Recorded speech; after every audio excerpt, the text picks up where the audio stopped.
नमस्कार दोस्तों, आज हम आप लोगों के लिए लेकर आए हैं शुक्रवार की व्रत कथा। शुक्रवार के दिन माँ संतोषी का व्रत पूजन किया जाता है। जो कोई भी व्यक्ति कथा सुनता है, माँ उसकी सारी मनोकामनाएं पूरी करती हैं। तो आइए कथा शुरू करते हैं। एक गांव में एक बुढ़िया रहती थी, जिसके 7 बेटे थे। 6 बेटे कमाने वाले थे और एक बेटा निकम्मा था। बुढ़िया माँ अपने 6 पुत्रों का जूठा 7वें पुत्र को खिलाती थी। 7वां पुत्र एक दिन अपनी पत्नी से बोला, देखो मेरी माता मुझसे कितना प्रेम करती है। वह बोली, क्यों नहीं, सबका जूठा बचा हुआ तुमको ही तो खिलाती है। वह बोला, जब तक आंखों से न देखूं मान नहीं सकता। पत्नी ने हंसकर कहा, देख लोगे तब तो मानोगे। कुछ दिन बाद एक बड़ा त्योहार आया। घर में 7 प्रकार के भोजन और चूरमा के लड्डू बने। वह पत्नी की बात को जांचने के लिए सिर दर्द का बहाना बनाकर पतला कपड़ा सिर पर ओढ़कर रसोई में जाकर सो गया और कपड़े में से सब कुछ देखता रहा। 6 भाई भोजन करने आए।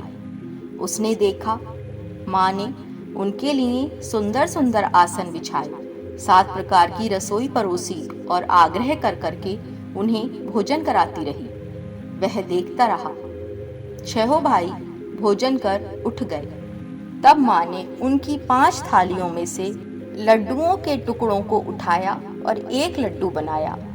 जूठन साफ कर माँ ने उसे पुकारा, उठ बेटा उठ, तेरे भाइयों ने भोजन कर लिया है, तू भी उठकर भोजन कर ले।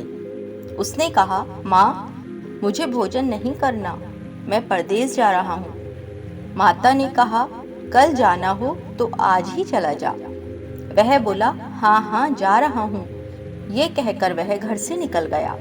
चलते समय उसे पत्नी की याद आई। वह गौशाला में कंडे थाप रही थी। वहाँ जाकर वह बोला, मेरे पास तो कुछ नहीं है, ये अंगूठी है सो ले लो और अपनी कोई निशानी मुझे दे दो। वह बोली, मेरे पास क्या है, ये गोबर भरा हाथ है। यह कहकर पत्नी ने उसकी पीठ पर गोबर के हाथ की थाप मार दी।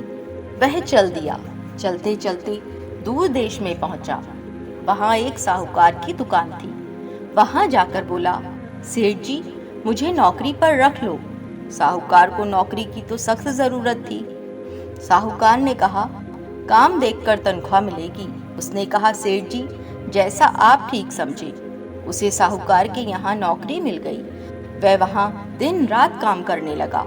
कुछ दिन में दुकान का लेन देन, हिसाब किताब, ग्राहकों को माल बेचना, सारा काम करने लगा। साहूकार के 7-8 नौकर थे। वे सब चक्कर खाने लगे, लेकिन उसने अपनी लगन, परिश्रम और ईमानदारी से सभी को पीछे छोड़ दिया। उसे अपने किए का फल मिला। सेठ जी ने भी उसका काम देखा और 3 महीने में ही उसे मुनाफे में साझीदार बना लिया। परिश्रम करते करते 12 वर्ष में ही वह नगर का नामी सेठ बन गया और सेठ अपना सारा कारोबार उस पर छोड़कर बाहर चला गया। इधर उसकी पत्नी पर क्या बीती। सास ससुर उसे दुख देने लगे। गृहस्थी का काम करवाकर उसे लकड़ी लेने जंगल में भेजते। इस बीच घर की रोटियों के आटे से जो भूसी निकलती, उसकी रोटी बनाकर रख दी जाती और फूटे नारियल की नरेली में पानी दिया जाता।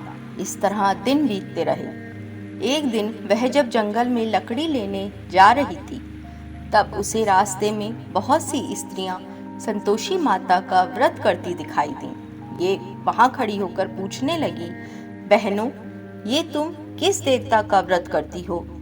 इसके करने से क्या फल होता है? इस व्रत के करने की क्या विधि है? यदि तुम अपने इस व्रत का विधान मुझे समझाकर कहोगी तो मैं तुम्हारा बड़ा एहसान मानूंगी। उनमें से एक स्त्री बोली, सुनो, ये संतोषी माता का व्रत है। इसके करने से निर्धनता, दरिद्रता का नाश होता है, लक्ष्मी आती है, मन की चिंताएं दूर होती हैं, मन को प्रसन्नता और शांति मिलती है, निपुति को पुत्र मिलता है, प्रीतम बाहर गया हो तो वह शीघ्र लौट आता है, कुंवारी कन्या को मनपसंद वर मिलता है, चलता मुकदमा खत्म हो जाता है, कलह कलेश की निवृत्ति होती है, सुख शांति होती है, घर में धन जमा होता है, धन जायदाद का लाभ होता है तथा और मन में जो भी कुछ कामना हो सब संतोषी माता की कृपा से पूरी हो जाती है। इसमें संदेह नहीं। ये व्रत कैसे किया जाता है ये भी बताओ तो बड़ी कृपा होगी। वह स्त्री कहने लगी, बिना परेशानी, श्रद्धा और प्रेम से जितना भी बन सके प्रसाद लेना। 5.25 पैसे से 5.25 आने तथा इससे भी ज्यादा शक्ति और भक्ति के अनुसार गुड़ और चना ले। हर शुक्रवार को निराहार रहकर कथा कहना, सुनना, लगातार नियम पालन करना। सुनने वाला कोई न मिले तो घी का दीपक जलाकर उसके आगे जल के पात्र को रखना, कथा कहना, परंतु नियम ना टूटे।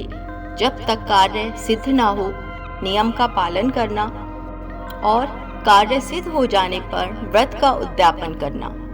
3 मास में माता पूरा फल प्रदान करती हैं। यदि किसी के ग्रह खोटे हैं तो भी माता 1 वर्ष में अवश्य उनको अनुकूल करती हैं।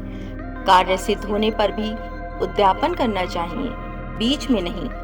उद्यापन में 2.5 सेर आटे का खाजा तथा इसी अनुसार खीर तथा चने का साग बनाना। 8 बच्चों को भोजन कराना, जहाँ तक मिले देवर, जेठ, भाई, बंधु, कुटुंब के लड़के लेना। ना मिले तो रिश्तेदारों और पड़ोसियों के लड़के बुलाना, उन्हें भोजन कराना, यथाशक्ति दक्षिणा देना। माता का नियम पूरा करना। ध्यान रखना उस दिन घर में कोई भी खटाई न खाए।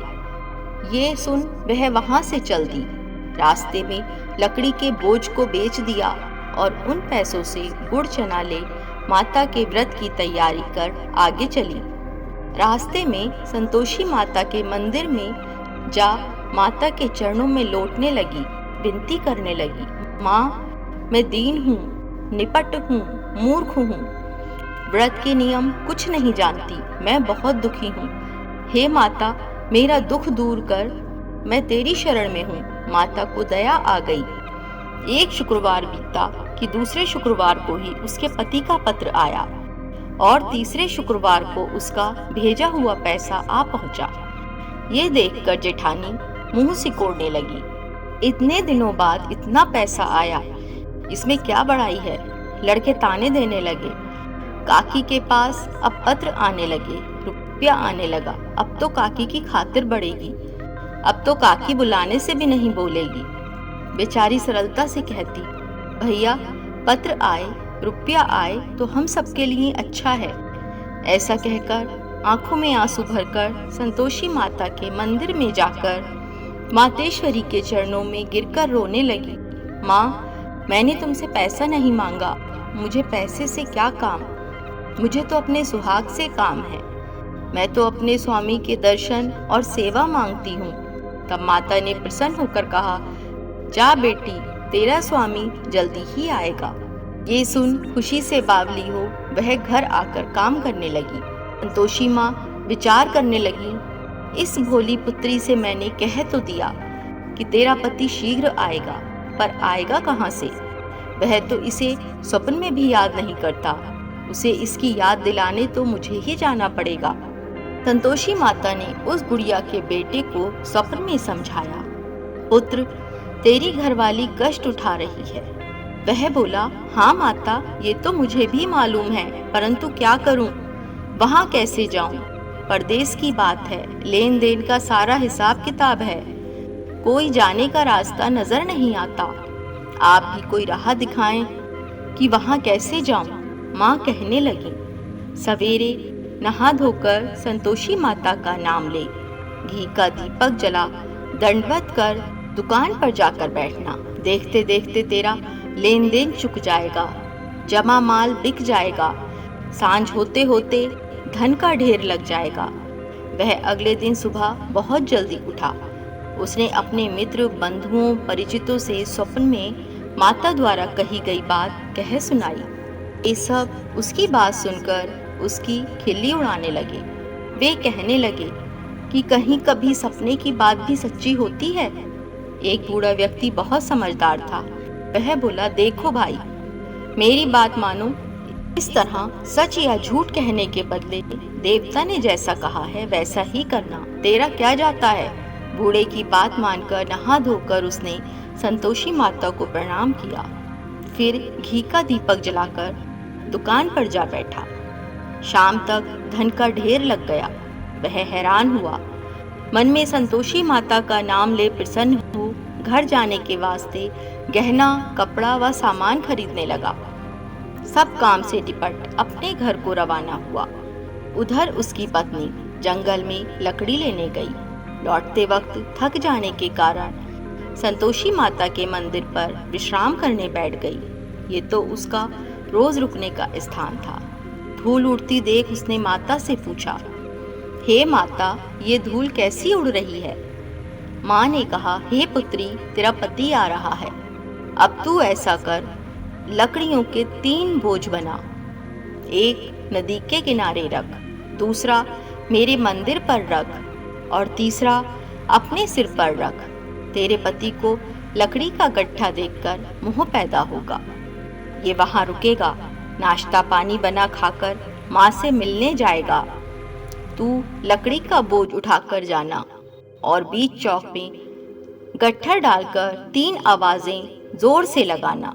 लो सासू जी, लकड़ियों का गट्ठा लो, भूसी को रोटी दो, नारियल के खोपरे में पानी दो, आज कौन मेहमान आया है। संतोषी माँ की बात सुनकर वह बहुत अच्छा माँ कहकर प्रसन्न मन से लकड़ियों के 3 बोझ बना लाई। एक नदी के तट पर रख दिया, दूसरा माता के मंदिर पर रखा।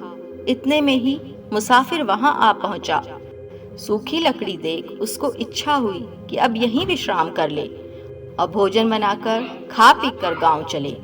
इस प्रकार भोजन कर विश्राम कर वह अपने गांव में आ गया। उसी समय बहू सिर पर लकड़ी का गट्ठर लिए आई। उसने गट्ठे को आंगन में डाल जोर से 3 आवाजें दी। लो सासू जी, लकड़ी का गट्ठा लो, भूसी की रोटी दो, नारियल के खोपर में पानी दो, आज कौन मेहमान आया है। ये सुनकर सास ने अपने दिए हुए कष्टों को भुलाने के लिए कहा, बहू, तू ऐसा क्यों कहती है? तेरा मालिक ही तो आया है। बैठ, मीठा भात खाकर कपड़े गहने पहन। पत्नी की आवाज सुनकर उसका स्वामी बाहर आया और उसके हाथ में पहनी अंगूठी देख व्याकुल हो गया। उसने माँ से पूछा, माँ, ये कौन है? माँ बोली, बेटे, ये तेरी पत्नी है। आज 12 वर्ष हो गए हैं जब से तू गया है। तब से सारे गांव में जानवर की तरह भटकती फिरती है। कामकाज कुछ करती नहीं, 4 समय आकर खा जाती है। अब मुझे देखकर भूसी की रोटी और नारियल के खोपरे में पानी मांगती है। वह बोला, माँ, मैंने इसे भी देखा है और तुम्हें भी। मुझे दूसरे घर की चाबी दो, मैं उसमें रहूंगा। ठीक है बेटा, जैसी तेरी मर्जी कहकर माँ ने चाबी का गुच्छा बेटे के सामने रख दिया। उसने दूसरे घर को खोलकर सारा सामान जमाया। एक ही दिन में वहां राजा के महल जैसा ठाट बाट बन गया। अब क्या था, वह सुख भोगने लगी। अगला शुक्रवार उसने पति से कहा, मुझे संतोषी माता का उद्यापन करना है। पति बोला, बहुत अच्छा, खुशी से कर लो। वह उद्यापन की तैयारी करने लगी। जेठ के लड़कों को भोजन के लिए कहने गई। उन्होंने मंजूर किया, परंतु पीछे से जेठानी ने अपने बच्चों को सिखाया, देखो रे, भोजन के समय सब लोग खटाई मांगना, जिससे उसका उद्यापन पूरा ना हो। लड़के भोजन करने आए, खीर पेट भरकर खाई, परंतु बात याद आते ही कहने लगे, हमें कुछ खटाई खाने को दो। खीर खाना हमें भाता नहीं, देखकर अरुचि होती है। लड़के उठ खड़े हुए, बोले, पैसे लाओ। भोली बहू कुछ जानती न थी, उसने उन्हें पैसे दे दिए। लड़कों ने बाजार जाकर उन पैसों से इमली खरीदी और खाई। ये देखकर बहू पर माताजी ने कोप किया। राजा के दूत उसके पति को पकड़कर ले गए। अब सब मालूम हो जाएगा जब जेल की रोटी खाएगा। बहू से ये वचन सहन नहीं हुए। वह संतोषी माता के मंदिर में गई और कहने लगी, माता तुमने ये क्या किया? हंसाकर क्यों रुलाने लगी? माता बोली, पुत्री तूने मेरा व्रत भंग किया है, इतनी जल्दी सब बातें भुला दी। वह बोली, माता भूली तो नहीं हूँ, ना कुछ अपराध ही किया है, मुझे तो लड़कों ने भूल डाल दिया, मुझे क्षमा करो माँ। माँ बोली, ऐसी भूल भी कहीं होती है? यह बोली, अब कोई भूल नहीं होगी, अब बताओ मेरे पति कैसे आएंगे? माँ बोली, पुत्री जा, तेरा पति तुझे रास्ते में ही आता मिलेगा। वह मंदिर से निकलकर बाहर आई तो रास्ते में उसे अपना पति आता हुआ मिला। उसने पूछा, कहाँ गए थे? वह बोला, इतना धन जो कमाया है उसका कर राजा ने मांगा था, वह भरने गया था। वह प्रसन्न होकर बोली, भला हुआ, अब घर चलो। फिर अगला शुक्रवार आया। वह बोली, मुझे माता का उद्यापन करना है। पति ने कहा, ठीक है करो। वह फिर जेठ के लड़कों से भोजन को कहने गई। जेठानी ने लड़कों को सिखा दिया कि तुम पहले ही खटाई मांगना। लड़के भोजन करने बैठे, लेकिन भोजन करने से पहले ही कहने लगे, हमें खीर पूरी नहीं भाती, जी बिगड़ता है, कुछ खटाई खाने को दो। ये बोली, खटाई खाने को नहीं मिलेगी, खाना हो तो खाओ। उनके उठकर चले जाने पर उसने ब्राह्मणों के लड़के बुलाकर भोजन करवाया। दक्षिणा की जगह उन्हें एक एक फल दिया। इससे संतोषी माता प्रसन्न हो गई। माता की कृपा से 9 माह बाद उसको चंद्रमा के समान एक सुंदर पुत्र प्राप्त हुआ। पुत्र को लेकर वह प्रतिदिन संतोषी माता के मंदिर में जाने लगी। माँ ने सोचा कि ये रोज आती है, आज क्यों ना मैं ही इसके घर चलूं, इसका आसरा देखूं तो सही। ये विचार कर माता ने भयानक रूप बनाया। गुड़ और चने से सना मुख, ऊपर से मुंड के समान होंठ, उस पर मक्खियां भिनभिना रही थीं। दहलीज में पैर रखते ही उसकी सास चिल्लाई, देखो रे, कोई चुड़ैल डाकिनी चली आ रही है, लड़कों इसे भगाओ नहीं तो सबको खा जाएगी। बहू रोशनदान से देख रही थी। वह प्रसन्न हो उठी, आज मेरी माता मेरे घर आई हैं। यह कहकर दूध पीते बच्चे को गोद उतार दिया। इस पर उसकी सास क्रोध में भरकर बोली, अरे इसे देखो, इसे देखकर कैसी उतावली हुई है जो बच्चे को पटक दिया। इतने में माँ के प्रताप से जहाँ देखो वहाँ लड़के ही लड़के नजर आने लगे। वह बोली, माँ जी, मैं जिनका व्रत करती हूँ ये वही संतोषी माता हैं। इतना कह उसने झट से घर के सारे किवाड़ खोल दिए। सबने माता के चरण पकड़ लिए और विनती कर कहने लगे, हे माता, हम मूर्ख हैं, अज्ञानी हैं, आपके व्रत की विधि हम नहीं जानते, आपका व्रत भंग कर हमने बड़ा अपराध किया है। हे माता, आप हमारे अपराधों को क्षमा करो। इस प्रकार बार बार कहने पर संतोषी माता प्रसन्न हुई। इसके बाद उसकी सास कहने लगी, हे संतोषी माता, आपने बहू को जैसा फल दिया वैसा सबको देना। जो ये कथा सुने या पढ़े, माँ उसकी सारी मनोकामनाएं पूरी करती हैं। बोलिए संतोषी माता की जय।